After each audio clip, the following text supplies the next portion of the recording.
গরম গরম ভাতের সঙ্গে মাছের যদি এইরকম একটা রেসিপি থাকে তাহলে তো আমার মনে হয় আর কিছুই লাগবে না।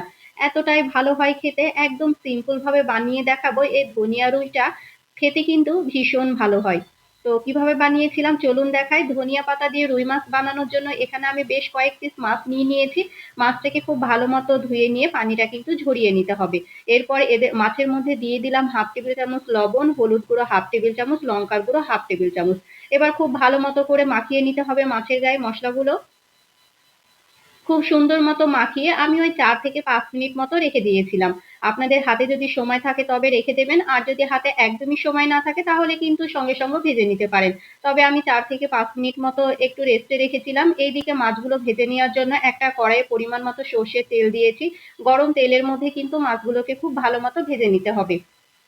একদম যে কড়া করে ভেজে নিবেন সেটা না, অল্প একটু ভাজা হয়ে এলেই কিন্তু উল্টিয়ে নিতে হবে। এক সাইড যখন খুব ভালো মতো ভাজা হয়ে যাবে আরেক সাইড উল্টিয়ে নিতে হবে। একদম সিম্পল একটা রেসিপি, খেতে কিন্তু খুব ভালো হয়। তো আপনারা কিন্তু বাড়িতে ফ্রেশ ধনিয়া পাতা থাকলে এরকম করে ধনিয়া পাতা দিয়ে মাছটা বানিয়ে নিতে পারেন। রুই কিংবা কাতলা যে কোনো বড় মাছ দিয়ে কিন্তু আপনারা বানিয়ে নিতে পারেন। তবে আমি রুই মাছ দিয়ে বানিয়েছিলাম। এই তো মাছগুলো কিন্তু খুব ভালো মতো ভাজা হয়ে গিয়েছে, আমি তুলে নিলাম। এক এক করে সব মাছগুলোই কিন্তু সেম ভাবে ভেজে নেব। সমস্ত মাছগুলো আমার ভাজা হয়ে গিয়েছে। ওই তেলে দিয়ে দিলাম মিডিয়াম সাইজের দুটো পেঁয়াজ। পেঁয়াজটাকে একটু ডুমো ডুমো করে কেটে নিয়েছি।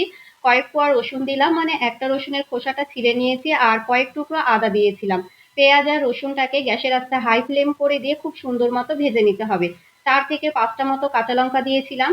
মানে একটু যখন কালারটা চেঞ্জ হয়ে আসবে ততক্ষণ কিন্তু ভেজে নেবেন। একদম যে পোড়া পোড়া করে ভেজে নিতে হবে সেটা না। ঝালটা যেরকম খাবেন সেই বুঝে কিন্তু কাঁচা লঙ্কাটা দিতে হবে।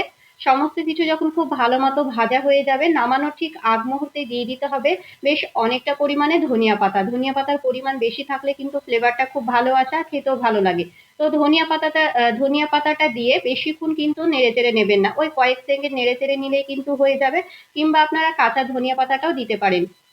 এবার এটা যখন অল্প একটু ঠান্ডা হয়ে আসবে আমি ব্লেন্ডারে খুব ভালো মতো ব্লেন্ড করে নিয়েছি। সেম কড়াইয়ে আমি আরেকটু সর্ষের তেল দিয়ে ধনিয়া পাতাটা যে ব্লেন্ডারে ব্লেন্ড করলাম সেটাই সমস্তটা দিয়ে দিলাম। এবার এটার মধ্যে আমি আরো কিছু গুঁড়ো মশলা অ্যাড করবো। দিলাম হলুদ গুঁড়ো হাফ টেবিল চামচ, জিরের গুঁড়ো হাফ টেবিল চামচ, ধনিয়া গুঁড়ো হাফ টেবিল চামচ, টেস্ট অনুযায়ী লবণ, আর লঙ্কার গুঁড়ো দিয়েছিলাম হাফ টেবিল চামচ। ঝালটা আপনাদের পছন্দ মতো দেবেন, যেহেতু কাঁচা লঙ্কা দেওয়া আছে সে বুঝে ঝালটা দেবেন। কিংবা লঙ্কার গুঁড়ো না দিলেও হয়। এবার গ্যাসের আঁচটা মিডিয়াম টু হাই ফ্লেমে রেখে মশলাটাকে খুব ভালো মতো কষিয়ে নিতে হবে। যেহেতু আদা আর রসুনটা সবকিছুই আমার এখানে ভাজা আছে তো বেশিক্ষণ সময় লাগবে না। অল্প কিছুক্ষণ মশলাটা কষিয়ে নিলে এরকম কিন্তু তেল ছাড়তে থাকবে আর মশলাটা তাড়াতাড়ি কষানো হয়ে যাবে। এবার গ্রেভির জন্য অল্প একটু পানি দিয়ে দিতে হবে। আর এই ধনিয়া পাতা দিয়ে রুই মাছের রেসিপিটায় কিন্তু একদম ঝোল অতটাও ভালো লাগবে না। তো অল্পই পানি দিতে হবে। ঝোলটা যখন মানে গ্রেভিটা যখন ফুটে আসবে এক এক করে ভাজা মাছগুলো দিয়ে দিতে হবে। এবার ৫ থেকে ৬ মিনিট গ্যাসের আঁচটা মিডিয়াম ফ্লেমে রেখে রান্না করে নিলেই হয়ে যাবে। মানে ঝোলটা যখন অনেকটাই শুকিয়ে আসবে ততক্ষণ কিন্তু আপনারা রান্না করে নেবেন। কারণ এই রেসিপিতে মাছে বেশি ঝোল থাকলে কিন্তু খেতে একদমই ভালো লাগবে না। একটু গামাখা গামাখা থাকবে সেটাই কিন্তু খেতে বেশি ভালো লাগবে।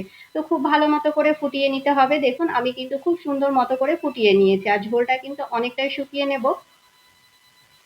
তো আমার কিন্তু ধনিয়া পাতা দিয়ে রুই মাছের রেসিপি একদম রেডি হয়ে গিয়েছে। দেখুন কতটা ইয়ামি লাগছে না দেখতে, খেতেও কিন্তু ভীষণ ভালো হয়েছিল।